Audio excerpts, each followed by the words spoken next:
Matt, is there something in those last 15 minutes that you can build on with this team, especially Saturday when you get back on the road again? Yeah, you hope so, because you don't get rewarded for, having a good fight. We keep putting ourselves into a hole. And it's one thing being down at half, but when you have 11 turnovers, you have to play better. And you're going to use a lot of energy, and things just, obviously on the road will go against you at times, and you got to be able to overcome some of that. And if you're trying to fight and you're down 13, 14 points, and then overcoming just the normal part of living on the road, it's just it gets to be too much. Even though we had some opportunities to knock down a couple shots there at the end, I think to tie the game at least once. But yeah, you just try to grab the silver lining and try to win the next one. We got a very competitive league, and obviously Rutgers is a good team. Matt, was there a common denominator or a root cause in your mind to all the first half turnovers? I'd imagine it was one of the first things you talked about in terms of keys to the game. It was a lot of different things, whether it was on the interior or our perimeter guys. So it was not just one thing. We were just careless with the ball. But with that being said, they're a good defensive team, and so you got to give them credit also. Just the transition baskets they got early. Yeah. The fast break points. Is that just were you caught in some bad rotations? Well, turnovers. They're going to get in transition a lot when you turn the ball over 11 times. So, you take long shots. Sometimes guys will take long shots and get long rebounds, and they use that and get aggressive. And but give them credit. They force us into 11 turnovers, and you got to go back and just evaluate it. Sometimes it's hard to see at the other end. The details of things, especially when the ball goes away from you.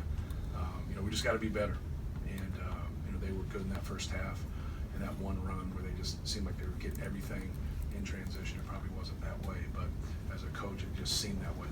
At halftime, you sit there and they're up 12 and they scored 14 points in transition, and you scored 0. The game's too hard. The game's too hard. If you can't get points on the offensive glass, or you can't get points in transition, or you can't get to the free throw line. So we don't go to the free throw line very much, and they're just they're stealing points from us. We're fouling too much. We got to do a better job of not fouling. Now, you had been 8-0 against Rutgers. What's different about this Rutgers team?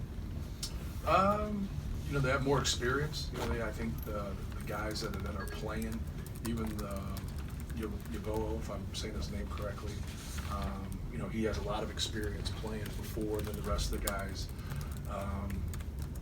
Outside of Young are guys that have played for him. And just being in a program, Steve Pikiell's a program guy. You can see the defense and the toughness and the rebounding, from UConn. You can see, the guys that they have up there. It's a difficult place to play. They're a difficult team to play against. But they got good athleticism. They got people that can shoot. They got some interchangeable pieces. They got quickness. They got size. So that's what you want. You want a little bit of everything. But more than anything, they play hard and they're tough. And so when shots don't go, for them, they still got a chance to win games. And that's what you want to be able to do. Matt, do you chalk your guard struggles tonight up to them, or? After I watch the tape, you'll be able to see it. But you have to give those guys credit. They played well, but our guards have too many turnovers. But everybody, you can't have 18 turnovers and expect to win versus a good team. Even though the game got close, you just can't in hindsight look at that stat and say, hey, we're 6 for 22 from 3, and we turn the ball over 18 times and think you're going to beat a good team on the road. So we got to be better. What do you think of the atmosphere of what this place has become? You mentioned it's a difficult place to play. It's difficult to play everywhere in this league. So in 15 years, I don't want to play anywhere. I want to play in Mackey Arena every game. So you got the guy I played for, Gene Cady, used to talk about it. If you expect to win on the road, you got to be 10 points better. And this is definitely a place like that. You got to be 10 points better than to have a chance to beat them at the buzzer. But no, it's the fans are great. And right on top of you, and but they gotta cheer a product. He's worked it. They got a good product. They have good players. So you can have the best fans in the world if you don't have good players. It doesn't matter. He's done a good job of getting some guys in here with some grit and some toughness, and they got a chance to not just get to the tournament. They got a chance to win games in the tournament. I think they're going to be a real tough out in the NCAA tournament. What did Jihad do to get himself going tonight? I just got some opportunities to score. And that's what we're really looking, for him to kind of come off the bench and energize us and make some shots and make some plays. We're looking for anybody really on the road. We just haven't been consistent shooting the basketball. And still today, 6 for 22, that's not good numbers. We still have to do better than that, but his numbers were great. I thought he probably played his best game of the season. And when you go through some struggles and you move things around, you're trying to get a response from people, whether it's him or somebody, it doesn't matter. You're trying to get a positive response from people and be productive. And I thought tonight on both ends he was really productive. Matt, how do you decide whether you want Travion out there or Matt out there at the end of games? Because obviously one's better defensively, maybe Right. one is a little bit better offensively. How do you make that call?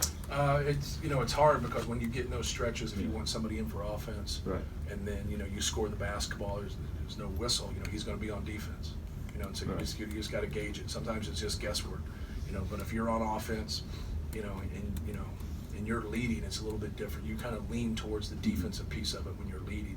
When you're behind, you always think, hey, I got to score points. I just go on an offense defense sub when it's like that. But it's good to have two guys like that. It makes it good. Is there anything else? All right, thank you.